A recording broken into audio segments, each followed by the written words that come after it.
Hello and welcome back to another episode of unboxing. I am Devesh और आज आपने ऐसा पढ़ ही लिया होगा कि ASUS ROG फ़ोन 3 के बारे में अपडेट है। बट उससे पहले मैं आपको कहना चाहता हूँ कि अगर आप मेरे चैनल पे नए आए हैं और आपने चैनल सब्सक्राइब नहीं किया सो प्लीज़ डू इट। हम ऐसी बहुत सारी अनबॉक्सिंग और अपडेट्स वीडियो लाते हैं। Thank you. तो अब बात करते हैं ASUS ROG फ़ोन 3 की। इसका जो लीक था वो ऐसा था कि ये 22 को रिलीज़ होगा, बट अब ये लीक पक्का हो गया है। ASUS ने अपनी वेबसाइट पे, अपनी ग्लोबल वेबसाइट पे लिस्ट कर दिया है कि ASUS ROG फ़ोन 3 22 तारीख को रिलीज़ होने वाला है, 22 जुलाई को रिलीज़ होने वाला है।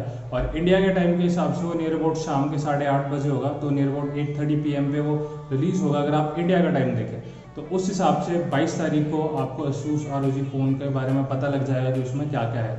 वैसे एक लीक वीडियो पहले भी आई थी जिसमें हमने ASUS ROG फ़ोन की वीडियो देखी थी, जिसमें एक बंदा उसको चला के दिखा रहा था और उसमें 3 कैमरास वगैरह दिख रहे थे। तो ये सारी चीज़ें तो पहले ही बाहर आ चुकी है, पर पूरी प्रॉपर डिटेल्स हमें 22 तारीख को मिल जाएगी और शायद आप 22 तारीख के बाद उसको खरीद भी पाएंगे। मैंने ASUS ROG फ़ोन 2 और 3 को लेके और भी 1-2 वीडियोस बनाई हैं। अगर आप वो देखना चाहते हो तो उनका लिंक ऊपर एनोटेशन और नीचे डिस्क्रिप्शन पर होगा। सो अगर आपको ये वीडियो पसंद आई हो so please do like it, also share it with your friends. Thank you, thanks for watching.